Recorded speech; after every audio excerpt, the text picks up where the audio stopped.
방금 우리가 빌립보 교회에 보내진 편지의 일부분을 봉독했습니다. 여러분, 봉독의 봉자가 무슨 자인 줄 아시죠?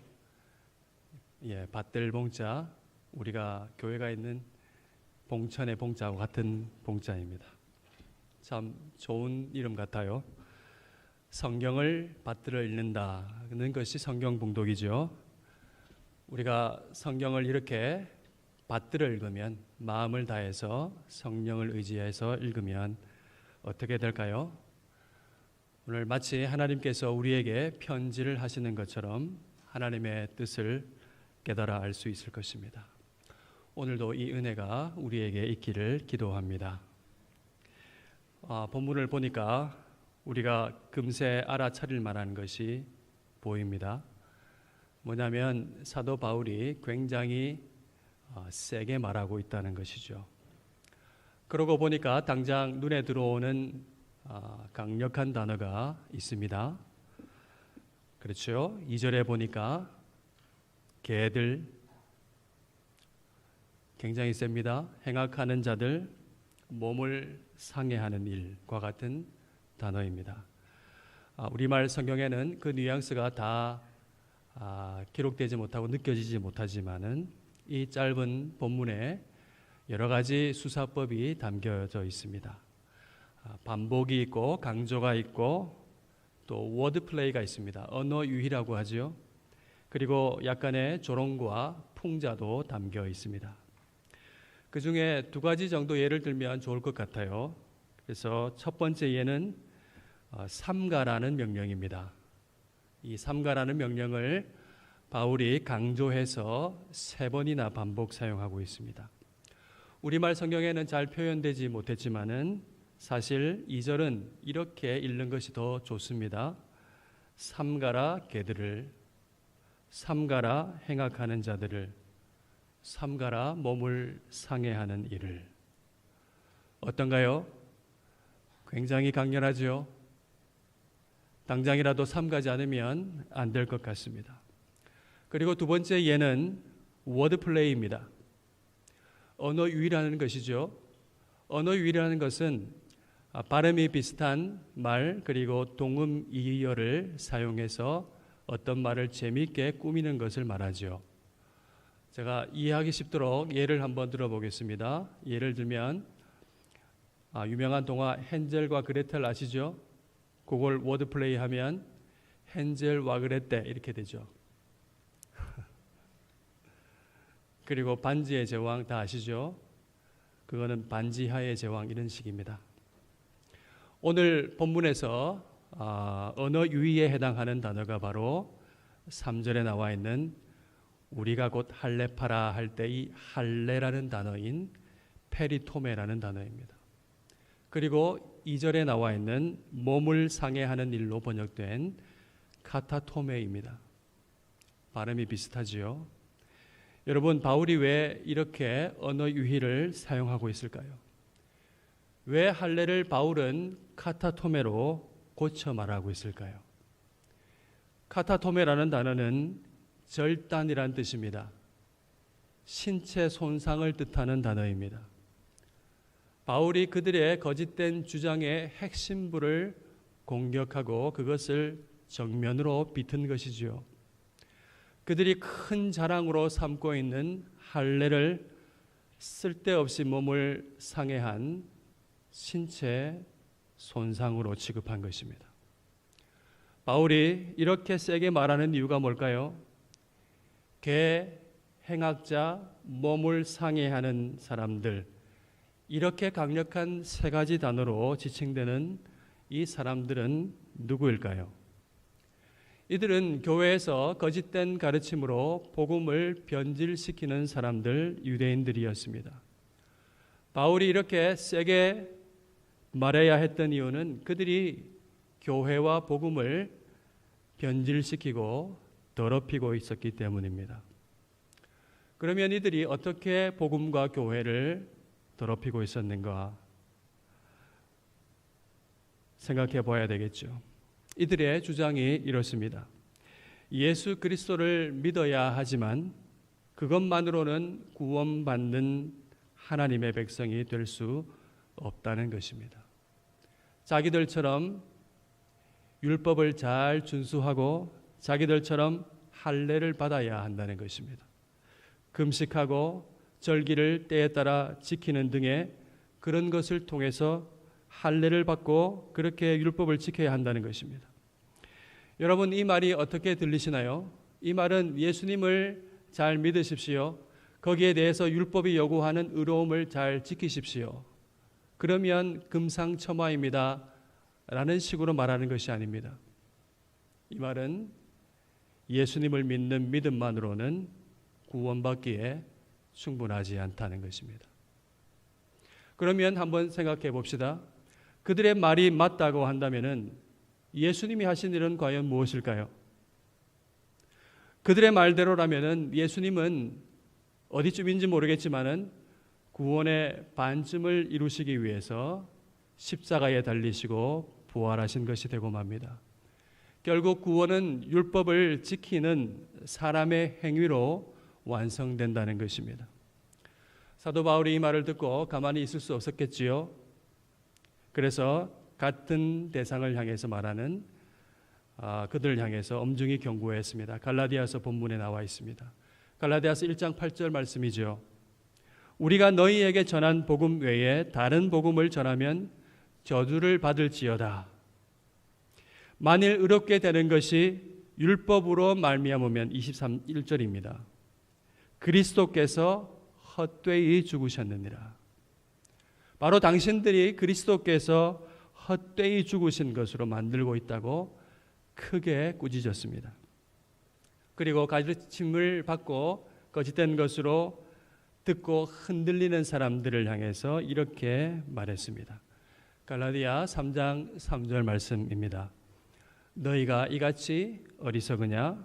성령으로 시작하였다가 이제는 육체로 마치겠느냐?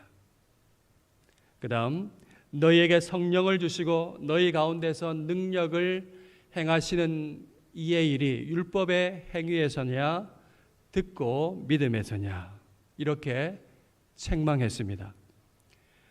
이방인인 너희가 믿음으로 성령을 받았지 언제 율법을 알아서 또 언제 율법을 지켜서 성령을 받았느냐 그렇게 반문한 것이죠. 만약에 빌립보 교인들이 그들의 거짓된 가르침을 받아서 그것을 따른다면 그들은 다시 저주 아래로 들어가는 것이 됩니다. 구원받기 위해서는 이제부터 어떻게 해야 되죠? 율법책에 있는 모든 것을 항상 행해야 하기 때문입니다. 이거는 불가능하죠. 누가 이렇게 할 수 있습니까? 모든 율법을 항상 행할 수 있는 사람은 아무도 없습니다. 거짓 교사들이 이런 식으로 복음을 훼손시키고 있었습니다. 여러분, 우리가 여기서 깊이 생각해 볼 문제가 있습니다. 이들이 과연 무엇을 가지고 복음을 변질시키고 있는가 하는 것입니다. 율법과 할례를 가지고 하고 있습니다. 여러분, 율법과 할례는 하나님께서 주신 것입니다. 율법은 출애굽한 이스라엘 백성들에게 하나님의 거룩한 백성 성민으로서 살기 위해서 하나님께서 주신 언약의 법입니다. 삶의 법칙입니다. 할례는 아브라함에게 주신 하나님의 언약의 징표였습니다. 이 할례를 받음으로 말미암아 내가 너희의 하나님이 되신다는 이 사실을 기억하고 대대로 기념하라, 기억하라. 그렇게 하나님 백성으로 살라고 거룩하게 살라고 주신 하나님의 징표였습니다. 질문은 이것이죠. 어떻게 하나님께서 주신 선한 것으로 개가 되고 행악자가 되고 몸을 상해하는 자가 될 수 있습니까? 도대체 어떻게 이렇게 해서 이런 일이 벌어질 수가 있습니까? 하나님께서 주신 본래의 뜻보다 육체를 신뢰하면 그렇게 될 수 있습니다. 자기의 생각, 자기의 의의, 그리고 자기의 영광이 하나님의 뜻보다 앞서면 그렇게 될 수 있습니다. 유대인들이 율법을 주신 하나님의 뜻을 잊어버렸을 때 무슨 일이 벌어졌습니까? 그들은 단지 율법을 가졌다는 것만으로 큰 자부심을 느끼면서 이방인을 더러운 개라고 불렀습니다. 하나님께서 욕하라고 주신 게 아닌데 말이죠. 바울이 본문에서 이들을 향해서 개라고 부르는 것은 그들이 하고 있는 그 욕을 되돌려 주는 것이죠. 누가 과연 복음을 더럽히고 있는가? 우리가 여기서 하나님께서 주신 선한 것을 가지고도 복음과 교회를 훼손하고 더럽히는 자가 될 수 있음을 봅니다. 여기서 우리가 우리 시대와 한국 교회를 생각해 봅니다. 이 시대의 복음과 교회를 더럽히고 훼손하는 것은 무엇일까요? 하나님을 받들지 않고 하나님의 뜻을 생각지 않고 자기의 영광, 자기의 뜻, 자기의 의를 그리고 자기의 탐욕을 쫓는 것입니다. 복음을 가지고 교회를 가지고 얼마든지 그렇게 할 수 있다는 것을 우리가 가슴 아프게 보고 있습니다. 두 가지 극단적 양상이 떠오릅니다. 하나는 율법주의입니다. 사실 율법주의는 사람들이 가장 편안해하는 체계입니다. 무엇인가를 열심히 하게 되면 그에 상응하는 것을 획득한다는 거 딱 떨어지는 논리죠. 굉장히 깔끔한 이야기입니다. 사람들이 가장 공정하게 느끼고 편안하게 생각하는 것입니다. 율법주의를 활용하면 대단한 열심을 이끌어낼 수가 있습니다. 굉장히 효과적이기도 합니다. 사람들도 은근히 좋아합니다. 그래서 교회의 지도자들은 율법주의 신앙으로 유도하려는 강한 유혹을 받게 됩니다. 이런저런 교회 일에 충성하고 봉사하면 하나님의 사람이 된다고 가르치는 것입니다. 신앙생활을 단순화하고 획일화시켜서 해야 할 일로 가득 채우는 것이죠. 뭔가 되는 것처럼 보이게 하는 일에 이것보다 더 좋은 방법도 없습니다. 여러분, 우리 작은 목자들 교회는 이를 경계하고 멀리합니다. 헌신은 해야 하는 것이지만 마땅한 것이지만 그 동기가 올바라야 합니다. 우리의 헌신과 봉사와 충성은 복음을 듣고 거듭난 것에 대한 감사에서 나와야 합니다.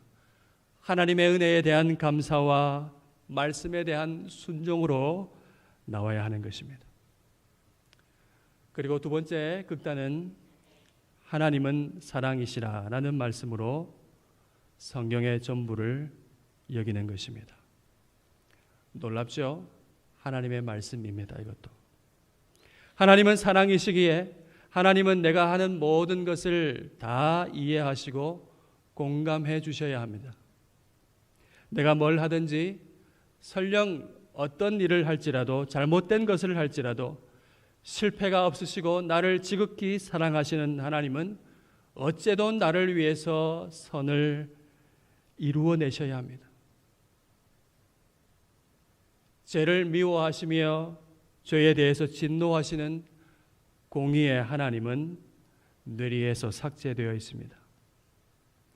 여러분, 이로써 얼마나 많은 사람들이 사실상 방종의 삶을 사는지 모릅니다. 아무런 두려움도 없이 죄를 습관적으로 짓습니다. 돌이키지 않습니다. 어차피 받아놓은 구원이기 때문에 상관하지 않습니다. 똑똑한 사람은 효력 있는 부르심이라는 이런 교리를 들먹이면서 마음대로 살아갑니다. 그 가운데 하나님은 주님이 아니라 필요할 때 언제나 나를 도와주셔야 하는 헬퍼가 되는 것이죠. 성경과 설교는 순종이 아니라 자기 개발 컨텐츠가 됩니다. 이렇듯 성경과 복음과 교회를 가지고도 구원의 삶과 동떨어진 것을 얼마든지 만들어낼 수가 있습니다. 그런데 여러분, 이것을 아십니까? 이런 삶은요, 그리스도가 아니라도 얼마든지 가능합니다. 율법주의는 다른 종교에도 많습니다. 방종은 두말할 나위가 없지요. 자기 마음대로 사는데 주님이 어디 있습니까? 거기에 그리스도가 필요하지 않습니다. 신앙이라는 이름으로 주여 주여 하지만은 이러한 삶에는 주님이 주님으로 계시지 않습니다.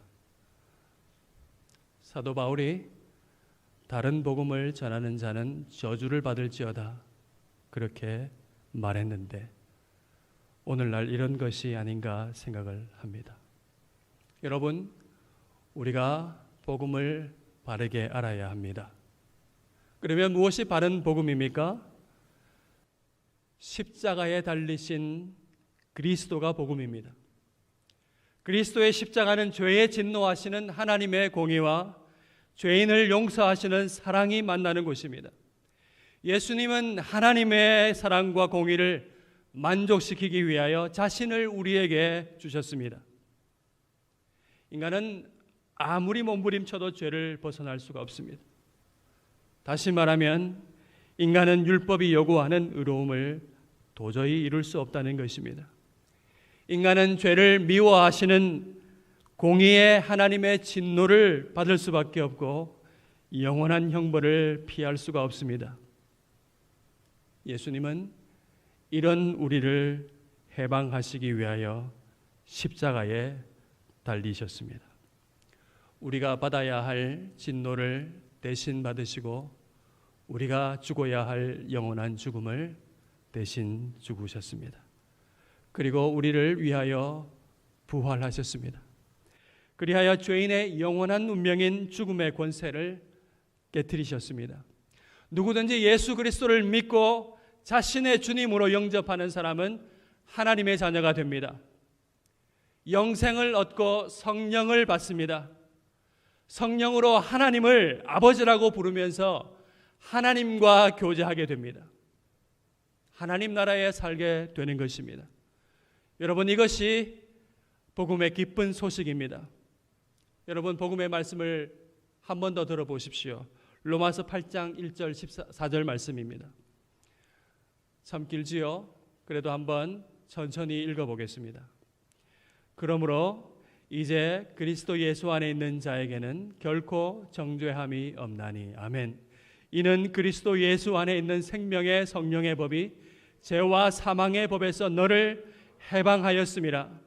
율법이 육신으로 말미암아 연약하여 할 수 없는 그것을 하나님은 하시나니 곧 죄로 말미암아 자기 아들을 죄 있는 육신의 모양으로 보내어 육신의 죄를 정하사 육신을 따르지 않고 그 영을 따라 행하는 우리에게 율법의 요구가 이루어지게 하려 하심이니라. 이 말씀이 무엇을 증언하고 있습니까?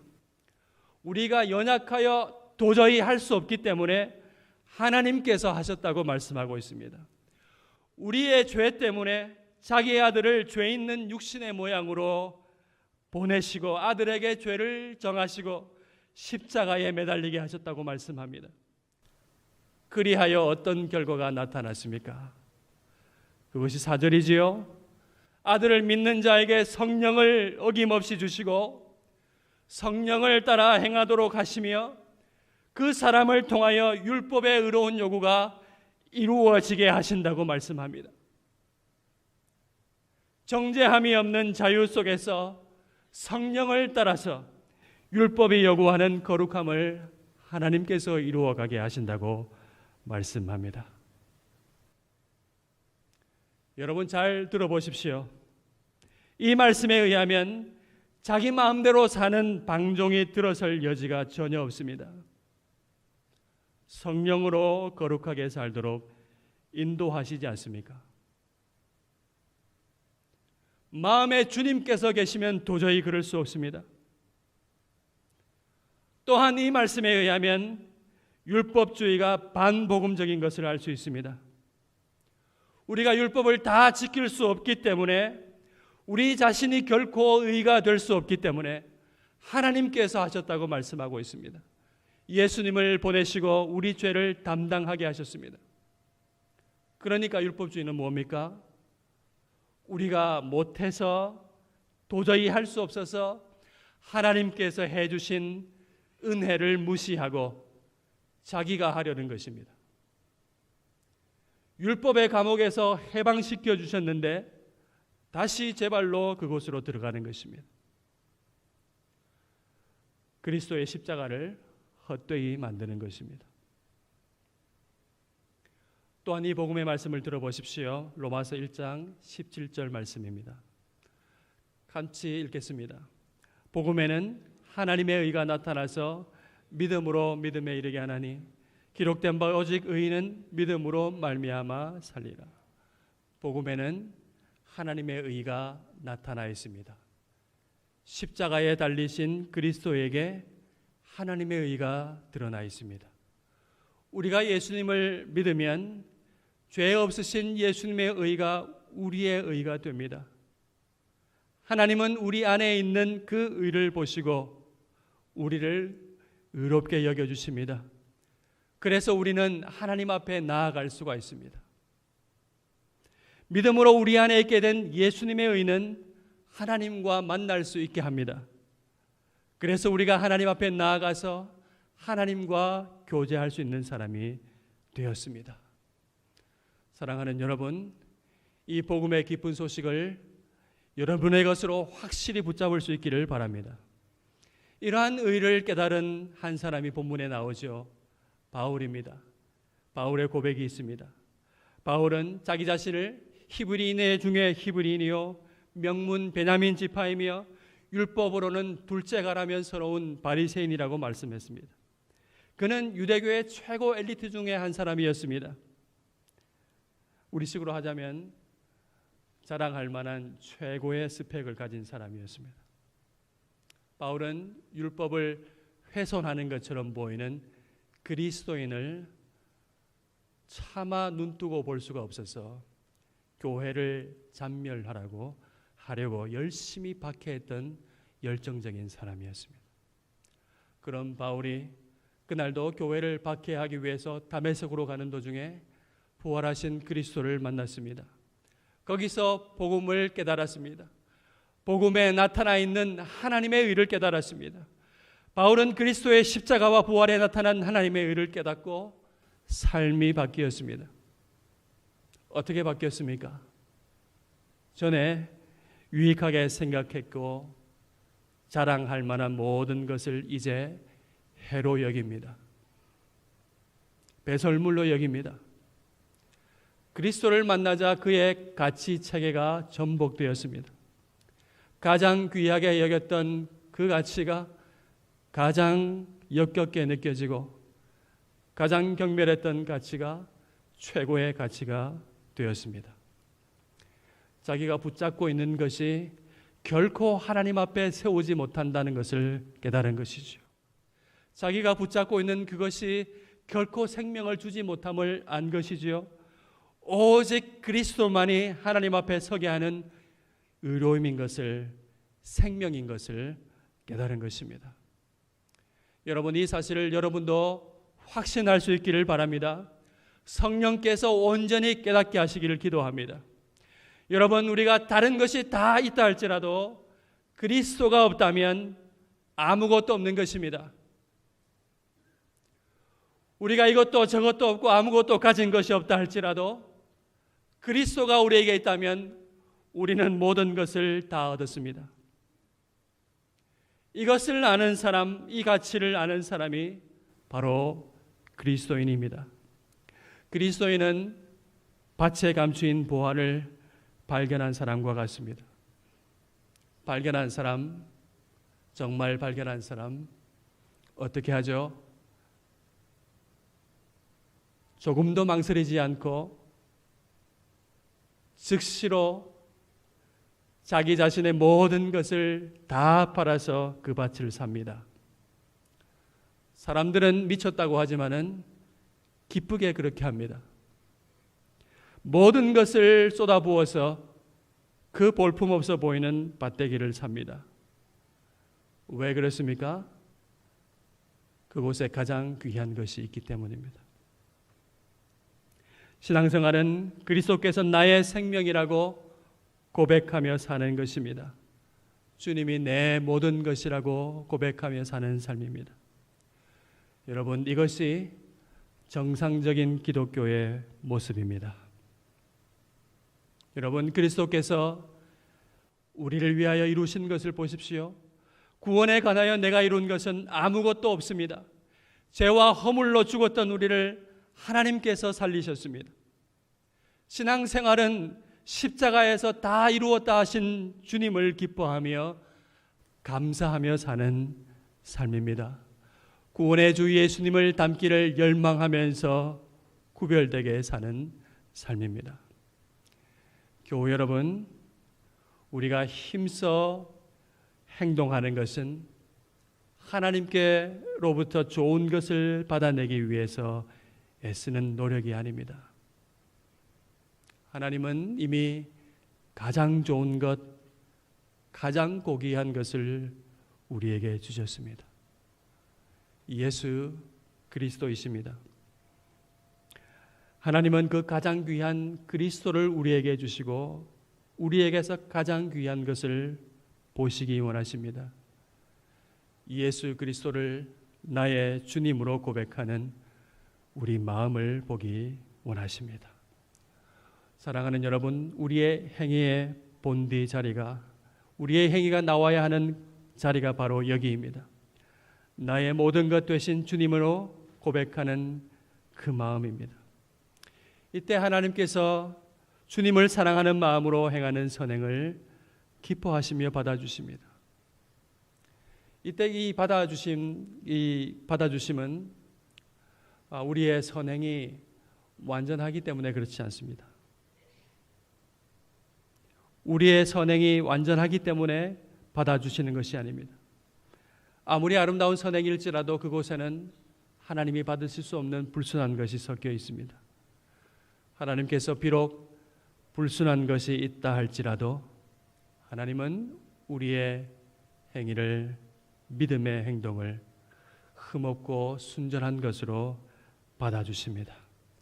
그리스도를 믿는 믿음 안에서 나오는 그 의를 보시고 그렇게 받아주십니다. 여러분은 무엇을 가장 고상한 가치로 여기십니까? 자기의 생각, 자기의 뜻이 가장 높은 가치가 아닙니까? 육체를 신뢰하고 계십니까? 마음의 왕자에 누가 앉아 있습니까? 여러분을 강하게 주관하고 있는 것은 무엇입니까? 여러분, 그 어떤 것도 하나님 앞에 세우지 못합니다. 이에 관해서는 그 모든 것은 배설물에 불과합니다. 여러분의 마음은 어디에 있습니까? 우리의 마음의 보좌에는 그리스도께서 계셔야 합니다. 바울이 이렇게 고백했죠. 8절이죠. 모든 것을 해로 여김은 내 주 그리스도 예수를 아는 지식이 가장 고상하기 때문이라고 말했습니다. 그리스도를 위해서 모든 것을 버리고 해로 여기고 배설물로 여기는 것은 그리스도를 얻고 그 안에서 발견되기 위함이라고 말했습니다. 여러분, 그리스도 외에 다른 것을 신뢰하고 더 귀하게 여긴다면은 그리스도를 얻을 수 없고 그리스도 안에서 자신이 발견되지 않을 것입니다. 나의 정체성은 내가 가장 고귀하게 생각하는 그것으로 주조될 것입니다. 나는 그것 안에서 발견되겠지요. 항상 생각했던 그것, 항상 갖기를 열망했던 고귀한 그것, 최고의 가치가 된 그것 안에서 내가 들어있을 것입니다. 후일에요, 그것들 안에서 내가 발견된다면 얼마나 슬픈 일인가요? 약속된 의와 평강과 희락을 맛보지 못한 채 경쟁과 피로와 자유인 줄 알았는데 허탄함만 잔뜩 경험했으니까요. 그리고 내게는 그리스도께서 헛되이 죽으신 것이 되었으니까요. 그런데요, 성경이 분명히 우리에게 말합니다. 마지막에는 후회해도 소용이 없다고 말합니다. 사랑하는 교우 여러분, 하나님께서 가장 귀한 것을 우리에게 주셨습니다. 그리스도의 십자가와 부활로 이루신 가장 귀한 생명입니다. 참으로 이 생명으로 하나님 앞에서 기쁘게 살아가시기를 바랍니다. 하나님은 성령으로 하나님께 예배하며 예수를 자랑하고 육체를 신뢰하지 아니하는 우리를 기뻐하십니다. 그리스도를 믿음으로 말미암아 마음의 할례를 받은 우리가 진짜 하나님의 사람입니다. 하나님을 아버지라고 부르시면서 그리스도와 함께 하나님과 교제하면서 참 사람의 복 있는 삶을 참으로 기쁘게 살아가시기를 주님의 이름으로 축원합니다. 아멘.